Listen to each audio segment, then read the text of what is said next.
Hey Leo, thanks for checking out your weekly forecast for May 9th through the 15th. This is going to be for Leo, Sun, Moon, and Rising. You might stumble upon the video after the time frame I mentioned. That's just fine. You're going to find it whenever it's time for you to hear it. Those of you who are catching the reading around the time that I'm placing it up on YouTube, we are coming into Mercury retrograde energy. Starting on the 10th, Mercury moving through Gemini at first. And I know that Mercury retrograde is a time that scares a lot of people. If you are one of those people that fears Mercury retrograde, I encourage you to take a deep breath in, breathe out, ground yourself, and remind yourself of all of the Mercury retrogrades you've survived till now. I will say, however, Leo, that since we've got this Mercury retrograde moving through Gemini and it is eclipse season, it might be a good idea to make sure that you're leaving space in your schedule in the next couple of weeks for some mental health care days, some downtime, some rest time, time to deal with any fears, worries, insecurities, stresses. Make sure that you're giving yourself that time and that you're not overcommitting your schedule, okay? Now, the first card coming up for Leo is the Lovers, okay? So as we're coming into this Mercury retrograde energy, many of you Leos may be looking at your personal relationships, or you may be looking at your work-life balance, or you may be looking at how hard you have made certain commitments in terms of career for some of you and wondering, is it worth it? Is it paying off?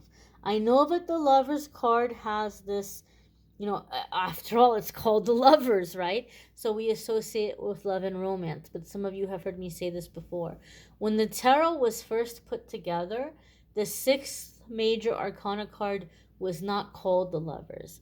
Some decks called it the Choice. Some decks called it the Decision. Some decks called it the Sacrifice, because it had so much to do with, figuring out what we want and what we're willing to do to get it. What are sacrifices we're willing to make? What are the things that are non-negotiable? Where does our heart lie? Where does our priorities lie?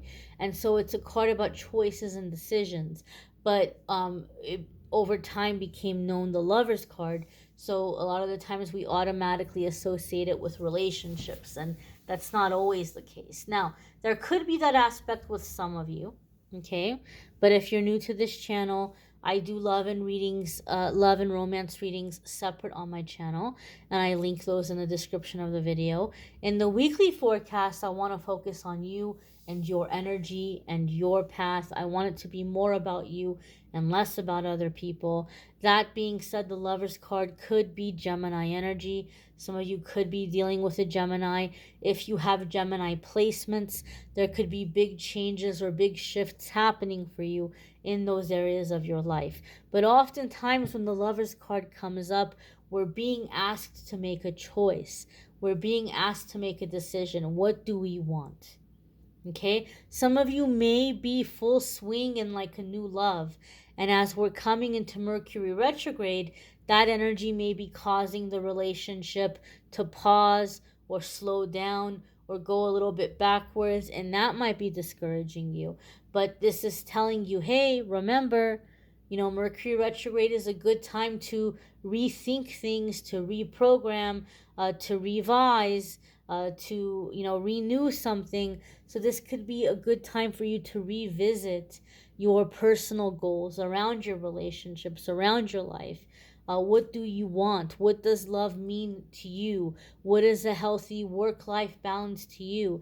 These are things that you're going to have time to examine, right? So you can have more concrete energy moving through, manifesting in the future. The next card that's coming up here for you all, Leo, is the Knight of Cups. So some of you may be engaging in a romantic relationship. Mercury retrograde rolls around, things maybe aren't going as great, and here comes Knight of Cups. Here comes Knight of Cups trotting in, and you're like, oh, well, I've got other options, or this person is pursuing me. And so some of you might be in this energy of you're trying to figure out, are you going to go with what you have, or are you going to go with this Knight of Cups energy that's coming in. Now, outside of love and romance, Knight of Cups can be very positive energy about like the heart chakra opening up and the pursuit of things that make the heart smile. It's the pursuit and the quest for adventure and beauty and inspiration and creativity and all of the things that make us feel alive.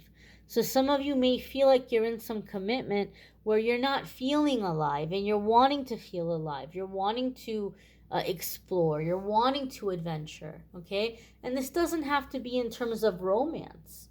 Okay? Um, there's a song that's coming up in my head as I'm, feeling this energy, and it's a very old, very old song. Definitely dating myself here, but there used to be a lady called Dido. The younger generation might know her from the Eminem song, which I still know is still going back or old school, depending on how young you might be. And I can't remember the name of her song, but she had an album off No Angel. I think it's called Hunter. I think it's called Hunter. But it was like, I want to see the world again. I want to live alone again. It's something like you think you own this queen, but like I'm a hunter. Like, something along those lines. And so, and this could be your energy if you're like a big old macho man too. I'm not only, addressing feminine energy here or ladies here. You might be that energy. You're like, I'm a hunter, I'm a king, I want to be out there in the wild. But I'm feeling like some of you are feeling like just hungry to experience life, hungry to experience adventure. Some of you may feel like things have become too complacent. So Mercury retrograde is not the best time to start new projects or new things, but it is a good time to re-examine and to plan and to just kind of ask yourself what's working for me, what's not working for me. And so I feel like a lot of you are thinking about future adventures or changes or shifts you want to make in your life. Knight of Cups can also come up for me in readings when you're breaking out of financial blocks and you're beginning to receive beauty all around you. And this is one of the first stages and one of the first ways we open up to receive before we start receiving financially. The next card that's coming up here for Leo is the Devil. Okay, now we've got this little bit of a roller coaster, right? You might be feeling very optimistic, and then a big change comes in, negative ego kicks in. Negative ego is the loudest and the meanest the closer we are to big breakthroughs and big changes. Even when these changes are positive and good, doesn't matter. Negative ego hates change, even when it's good change. So some of you may be dealing with negative ego. Again, as I said, make sure you have time set aside for those mental health care days, for those little pep talks that you're going to have to give yourself. This could be Capricorn energy for some of you. Some of you could be dealing with a Capricorn. There could be a significant situation that you're working through with a Capricorn. Or if you have Capricorn placements, there can be big changes or big shifts happening for you in those areas of your life. I do feel, though, with this Devil energy, Leo, that some of you are having to revisit or re-examine your ideas of success, because up until now, for some of you, some of your endeavors may have been heavily influenced on what you've been taught is successful, what you've been taught to want, right? So maybe very much that big baller lifestyle, the money, the cars, the supermodels, the hot people. It could be these kinds of things, and you may be re-examining and asking yourself, but is that really success? Is that really what's gonna make me happy? Is that really what I want? I feel like some of you are having to choose between love and lust, okay? Between superficial and substance. And so some of you are really re-examining what you want. And really, I feel, Leo, like you're looking at everybody in your life with like this magnifying glass and like this fine-tooth comb. Like you're going through all the details. You're examining everything. What is it costing me energetically, mentally, emotionally, financially, to have certain people in my life? Is it worth it? Are all these relationships worth maintaining? I feel like some of you are getting ready to make your circle a lot smaller. Okay, now the next card that's coming up here for Leo is the Queen of Wands, and this is you and your beautiful fire sign energy, right? Beautiful fire sign energy. This is you embracing that fiery power. Now, with the Queen of Wands, a lot of you have heard me talk about this in the past. When the Queen of Wands comes up for me in my readings, oftentimes she comes up, and it doesn't matter if you're male or female, she comes up when you're in a time in your life where you're beginning to realize how much other people are benefiting from having you around. You begin to realize how much you're bringing to the table and how much it's benefiting others. And you're not getting back what you need. You might speak up, you might ask for things, and at the very best, you get your ego stroked. Oh, I really wish I could. Oh, bless your heart. I don't know what I would do without you, Leo. Please don't ever leave me. I wish I could do more for you, but I can't. But oh my gosh, I would fall apart without you.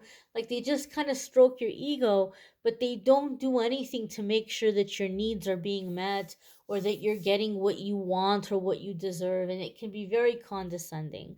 So, the Queen of Wands for me is when you get sick and tired of that. You realize how much other people are benefiting from you. They're not stepping up, they're not giving you what you need, and you're sick and tired of giving out those discounts. And so there's this sense of like this healthy entitlement. There's a lot of anger that comes to the surface. And sometimes when anger comes to the surface, we're like, oh my gosh, negative emotion alert. I shouldn't feel this way. This is super toxic. This is super negative. And we try to trick ourselves into being optimistic or being happy or being quote unquote positive. But really, when you do that, you're repressing an emotion. And anytime we repress emotions, we create blocks. And emotions in themselves are not negative or toxic. Anger is not negative or toxic. What makes it negative or toxic is what we do with it, right? Anger is like fire. You can use it negatively to cause harm, to destroy, to burn places down, or you can use fire to disinfect tools. You can use fire to forge metals together and make tools. You can use fire to refine metals and pull out the gold. You can use fire to keep warm when it's freezing. You can use fire to prepare meals and feed and nourish yourself and others.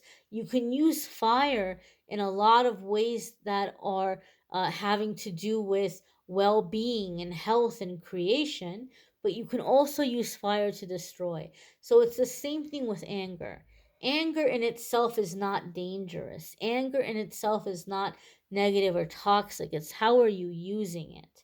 So, Leo, I feel like a lot of you are going to get into the habit of using your anger in a healthy way, using it in a way to motivate you, to build, to create, to propel you forward. And this anger, the emotion is so intense that you're going to have results in a very short period of time.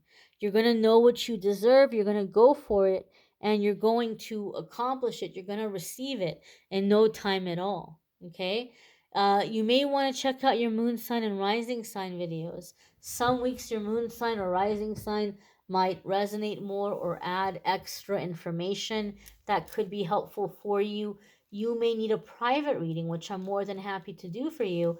If you go to calendly.com/amethyst angelite, you can schedule a private reading with me there. There's actually a link in the description of this video that will take you to that page.